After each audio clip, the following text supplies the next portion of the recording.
Now that we have the basics of how to construct list views and also navigating from route A to route B, it's time for us to up our game, especially on the data source side of things, to create maybe a little bit more a more elaborate movie app. We are going to slowly ramp up our movie app here. So first, as you can see, all of this data is dummy data. So we actually created that array, which contains a few titles of movies. And now we are going to create an actual data model so we can follow a more strict and better way of creating applications. So this is what we're going to model after. So a movie will have all of these properties, as you see here. And you see here we have a list of images. So these are images hosted somewhere else remotely, which we're going to be able to invoke them and show in our application. But that's going to be at a later time. For now, we're going to create a model class, movie model class, that will simply create a basic movie type. Okay, let's go ahead and do that. Okay, so back to our project. Let's go to our model here. I'm going to right click. Let's create a new Dart file. Let's call this movie. And it's going to be class. Call this movie. And I'm going to go through and get all of these properties there. So there's quite a few. I'm just going to do them myself and then show you the final product. That way you don't have to. All right, we have all of these properties now. There's quite a few.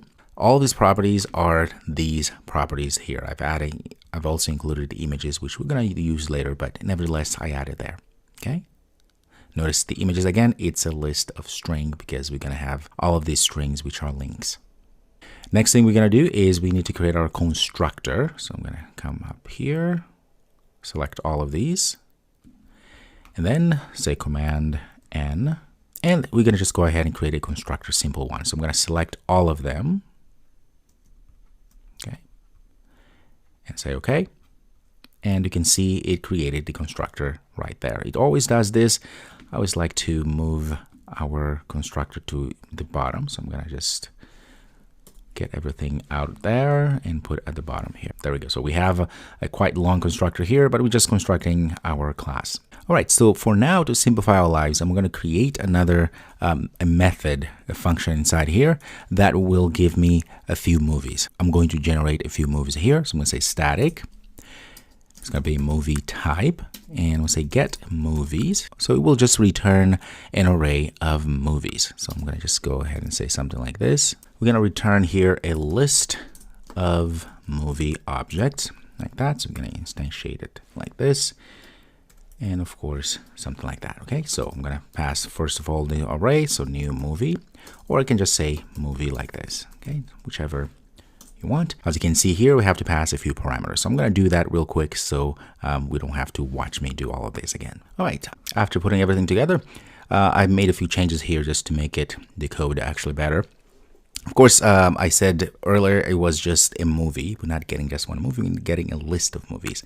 And even though I just added just one movie object here, it has to be a list of movies. So that's the change we need to make, right? So say list movie as the type that we are expecting to get from get movies. Okay, we have an arrow function here, which says we're just returning an array or list of movies. We have only one movie, and I added all the properties. Everything is set up. All is good. Okay, so I can copy this and replicate, obviously. So I'm going to copy this and put comma and replicate again and add another movie. So this is a duplicate, and I'm going to add as many movies as I want. So let's continue here. Obviously, I just duplicated the movies, but we'll change all of that at a later time so we actually have the correct different movies. All right, so we have now created our get movies, which is inside of our movie class. And remember, we have all of the properties here, and we have the constructor. So now we can go to our home just to test. We can go ahead and invoke our list to get all the movies. So I'm going to say final. We are expecting a list, so types are important, of type movies.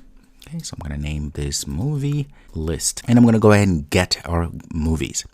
Now here, because we made the get movies method, remember if we go down here, we made this static. That means we can access it without having to create an instance of movie, right? We don't have to say movie or new movie dot get movie. So we can just say movie, the class, and invoke the get movies. That's really nice because we don't want to create in memory an object per se of movie to just get movies. All we want to do is statically get movies. Very good. Notice also we have a problem here because we need to import the movie class. So just import that. And once we do that, I can say movie, say dot, and get movies like that. And let's do this again so you see. So you can say get movies. It expects a list of movies. That's why we have to put in a variable that will also expect a list of movies. Okay, very good. So to show you that we can actually get something from this movie, I can come down here, maybe in the sub here. Let's say something like movie list, like that. It's an array or list. That means we can say element at, or just go straight and get the index 0. So the first movie. It doesn't matter really because we have 3 or 4 movies that are identical or the same. Okay. And then once I have the object, this will be a movie object. Okay. And I can access properties. If you do dot, notice now we have access to the actors, awards, country, all of these properties that we added to our movie, that a movie instance has. In this case, let's just go ahead and get the title of the movie. Save this. You're gonna see now, probably have to run because we've changed a lot of things data-wise. And you can see I put it in the wrong place. It says Avatar there. So this should be somewhere else. Let me just copy this. Say Control Z just to have what we had before. All right, so I need to put it in the sub here so you can actually see the whole thing. So save, and voila, I can see Avatar. So we're getting the first item of our movies, so which is this title here. Like I said, we could have get the second item, but it's going to be the same thing. It doesn't really matter. Now we know that we have a new data here. In fact, we can change these movies here because we don't quite need it anymore. Let's change where we call these movies and invoke the movie list. So I'm going to say movie list like this. And I'm going to say movie list that index, but I have to go and probe in what I really want to get, which is the title. Okay. Yeah, everything seems to be looking good. Let's pass our movie list here as well. That index, and we want to get the title or pass the title along. So let's save this. We're going to see the same name obviously now, which is not desirable, but at least we know things are working. So if you click, everything is working perfectly as it was last time. So now we have a different data source, which is just giving us the same movie because that's what we did here. But at least we know that we have separated a little bit our data source from our logic, because we can change our data source here as we like, and our user interface will just pick what we've changed from our data source, what has changed, and show everything in that here. Okay, very good. So the logic still working perfectly, just that we are pulling the data from one different source.